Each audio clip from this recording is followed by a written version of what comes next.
Welcome back to the show. Over the past 3 days, investors have watched Bitcoin rebound. American stocks hover near record territory. Treasury yields move lower, and Washington once again proved that regulatory clarity is often just another phrase for political delay. And today, we are not going to celebrate every green candle as the beginning of a new bull market. We are going to ask a harder question. Has the underlying financial environment actually improved, or have traders simply become more comfortable ignoring the risks? Our first story is Bitcoin's recovery above $63,000 after a period of heavy selling. The rebound was helped by improving geopolitical sentiment, renewed corporate buying from Strategy, and a broader recovery in risk assets. But the word recovery needs quotation marks around it. Bitcoin bouncing after a sharp decline does not automatically mean the market has found a durable bottom. Sometimes a rebound is fresh demand. Sometimes it is simply exhausted selling, short covering, and traders trying to front-run the next headline. Bitcoin exchange-traded funds have recently experienced uneven flows. Some sessions showed substantial withdrawals, even when the weekly total looked less alarming. Weekly numbers can hide the violence happening underneath. If hundreds of millions leave on Monday and part of that money returns later, the final weekly figure may look harmless. But it still tells us institutional conviction is fragile. A market supported by investors who change their minds every 48 hours is not a stable market. It is a crowded trading desk pretending to be long-term capital. Strategy also announced another Bitcoin purchase after previously surprising the market with a sale. Supporters see the new purchase as evidence that corporate demand remains alive. I see something more complicated. Strategy has spent years selling investors a very simple story. Issue capital, buy Bitcoin, watch Bitcoin rise, and repeat the process. That machine looks brilliant while the company's equity trades at a premium to the value of its Bitcoin. But if the premium disappears, financing becomes more expensive and Bitcoin falls, the flywheel can run backward. So you do not see Strategy buying the dip as an automatic bullish signal? No, a company buying an asset does not prove the asset is cheap. It proves the company remains committed to its strategy. Those are completely different statements. Strategy may eventually be right about Bitcoin, but investors should stop treating every purchase as independent price discovery. Strategy is not an outside observer calmly evaluating Bitcoin. It is one of the largest participants in the trade, defending a business model built around the trade. That raises an uncomfortable possibility. If Strategy was previously viewed as Bitcoin's marginal buyer, the market must now consider what happens when its ability or willingness to keep buying becomes less predictable. Bitcoin does not need Strategy to survive. But Bitcoin traders have become psychologically dependent on the idea that someone with access to capital markets will always arrive with another purchase announcement. That is not decentralization. That is emotional centralization around one corporate balance sheet. Let us move to Ethereum. Recent fund flow data have shown Ethereum exchange-traded funds competing more effectively with Bitcoin products. In some periods, Ethereum funds have even attracted stronger inflows. The institutional argument for Ethereum is changing. The old pitch was that Ethereum would become a global computer.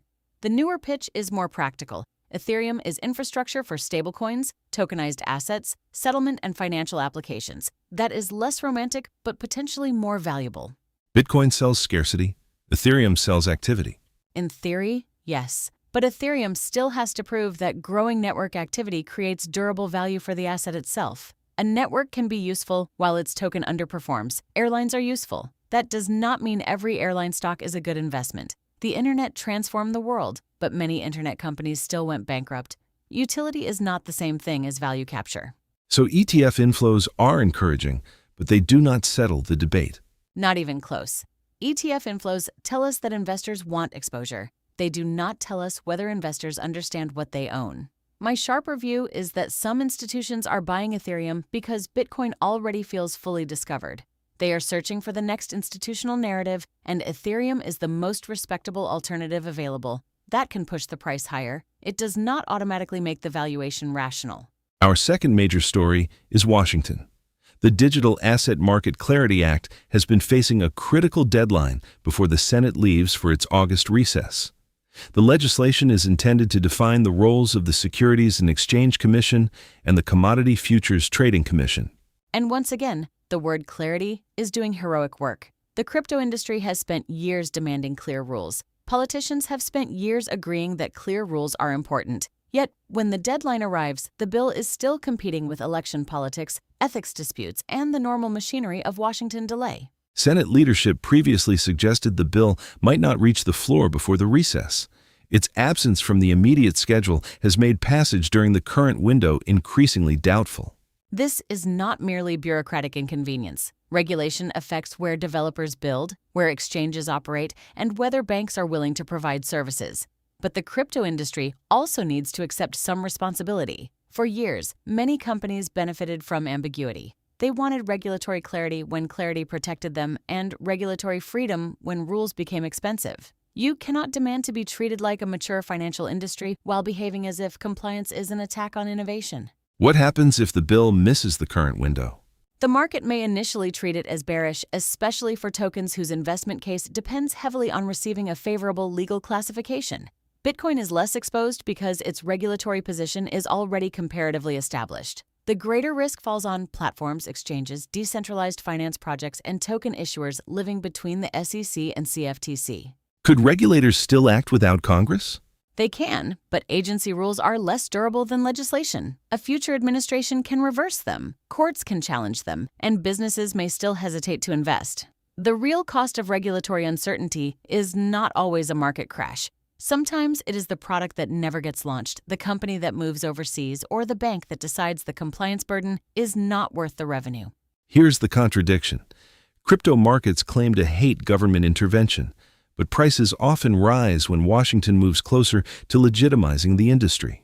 Because the market does not actually hate government, it hates unfavorable government. Investors want permission, legal protection, access to banks and institutional capital, while continuing to describe the asset class as independent from the traditional system. That fantasy ended when ETFs became one of the most important sources of demand. Crypto did not replace Wall Street. Wall Street built a regulated entrance into crypto and started charging admission. Our third story is the broader equity market.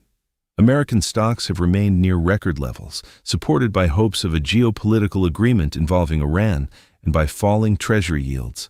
This is where the market begins to look dangerously selective about reality. Investors see lower yields and immediately think higher valuations. They see a possible geopolitical agreement and immediately price lower energy risk. But they often ignore why yields are moving and whether the economic data are weakening underneath the surface.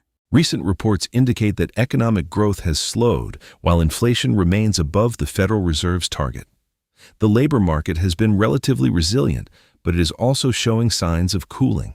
That is the worst kind of environment for investors who want a simple story. If growth slows sharply, earnings become vulnerable. If inflation remains sticky, the Federal Reserve cannot easily provide aggressive support. The dream scenario is a soft landing. The risk scenario is that the market has priced the landing before the aircraft has even found the runway.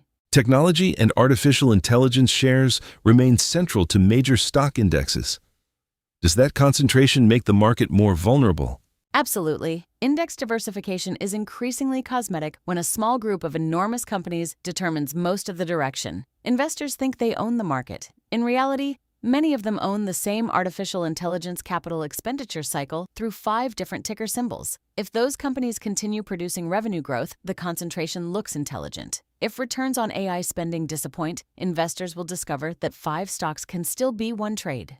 So the concern is not that AI demand is fake. The demand can be real while the price is wrong. That is the point markets repeatedly forget. A revolutionary technology does not guarantee revolutionary shareholder returns. Railways change the world. Many railway investors still lost money. Telecommunications transformed society. Telecom shareholders still experienced bubbles and bankruptcies. The more certain investors become about the technology, the less attention they pay to the price they are paying for it. Falling treasury yields are normally supportive for long-duration technology companies because they increase the present value of future profits. Yes, but there is an important difference between yields falling because inflation is improving and yields falling because investors are becoming nervous about growth. The first is a valuation gift. The second may be an earnings warning. The bond market and the stock market can look at the same economic weakness and reach opposite conclusions for a while. Bonds see slower growth. Stocks see future rate cuts. Eventually, one of them has to confront the actual profit numbers. Our fourth story involves a change in Federal Reserve communication.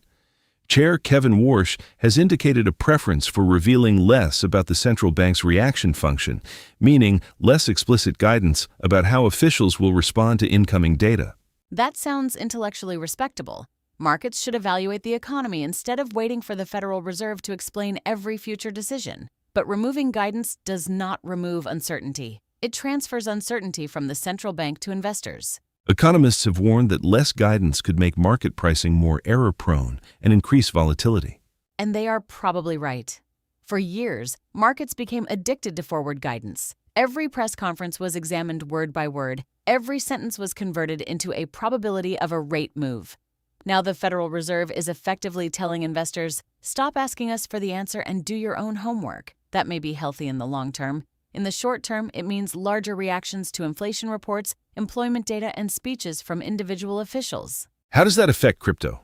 Crypto is especially sensitive because it trades continuously and carries more leverage than most traditional markets. When the Federal Reserve becomes less predictable, volatility does not wait for the New York Stock Exchange to open. Bitcoin becomes the overnight voting machine for global liquidity expectations. That does not make Bitcoin a perfect macro indicator. It makes Bitcoin the market that is always available when traders suddenly become afraid. Some Bitcoin supporters argue that monetary uncertainty strengthens the long-term case for a scarce, decentralized asset. Over a full cycle, perhaps. Over the next 48 hours, monetary uncertainty usually means deleveraging. People like to describe Bitcoin as digital gold when it is rising, and as a technology asset when technology stocks are rising. When both markets fall, they suddenly call it a long-term adoption story. An asset cannot change its identity every time the price changes and still claim to have a clear valuation framework. Let us bring these stories together. Bitcoin has rebounded, but institutional flows remain unstable. Ethereum is attracting greater attention, but value capture remains unresolved. Crypto legislation is approaching another political delay. Stocks are near records, even as growth slows, and the Federal Reserve may become less communicative. The common theme is that markets are paying premium prices for unresolved questions. They are assuming Bitcoin demand will persist, Ethereum will monetize its ecosystem, Congress will eventually regulate crypto, AI spending will produce acceptable returns, inflation will cool, and the Federal Reserve will avoid a policy mistake. Any one of those assumptions may prove correct. The danger is that investors have bundled all of them into one giant risk-on position. What would change your view from cautious to genuinely bullish? 3 things. First, sustained ETF inflows that are not dependent on 1 or 2 volatile sessions. Second, evidence that economic growth can remain stable while inflation continues moving lower. Third, actual revenue and cash flow results from AI and crypto infrastructure, not another presentation about total addressable markets. I want proof that capital expenditure is becoming income, not just proof that executives know how to say the word ecosystem. And what would make you more bearish? A renewed rise in energy prices, long-term Treasury yields moving higher despite slower growth, continued crypto ETF outflows, or clear evidence that the regulatory bill has been pushed beyond the election cycle. The most dangerous combination would be weaker growth and stubborn inflation. That would remove the market's favorite rescue fantasy, immediate and aggressive rate cuts. My view is slightly more constructive. Bitcoin's ability to recover after heavy selling shows that strategic demand has not disappeared. Ethereum's growing institutional profile suggests the market is developing beyond a single asset story, and lower yields can still support risk assets if earnings remain resilient. That is reasonable, but resilience should not be confused with immunity. A market that survives bad news is strong. A market that ignores bad news may simply be late. So, what should investors watch over the next several days? Watch flows, not slogans. Watch whether Bitcoin holds its rebound without another corporate purchase announcement. Watch whether Ethereum ETF demand continues after the novelty fades. Watch the Senate schedule instead of politicians' social media posts. Watch long-term Treasury yields because they determine the price of money even when the Federal Reserve leaves short-term rates unchanged. And watch market breadth. If indexes rise while fewer companies participate, the headline becomes stronger while the foundation becomes weaker. Final prediction? Volatility will remain higher than the headline indexes suggest. Bitcoin can continue recovering, but the rebound will remain vulnerable until institutional flows become consistent. Ethereum may outperform during periods of renewed risk appetite, although its narrative will be tested by the question of token value capture. In equities, the AI trade is not finished, but the easy phase is over. The next winners will need to show revenue, distribution, and power efficiency, not merely announce another billion-dollar spending plan. My prediction is that regulation will continue moving more slowly than the industry expects, but more quickly than crypto purists want. Traditional finance will keep absorbing the profitable parts of crypto: custody, payments, stablecoins, trading, and tokenized assets. Which leads to our bluntest conclusion today. The future of crypto may be much larger than the crypto industry, but much less rebellious than its founders imagined. Bitcoin may remain decentralized. But the money surrounding it is becoming extremely institutional. That is all for today's episode. Stay curious, stay skeptical, and remember, a strong opinion is useful only when you are willing to change it after the facts change. Thanks for listening. We will see you next time.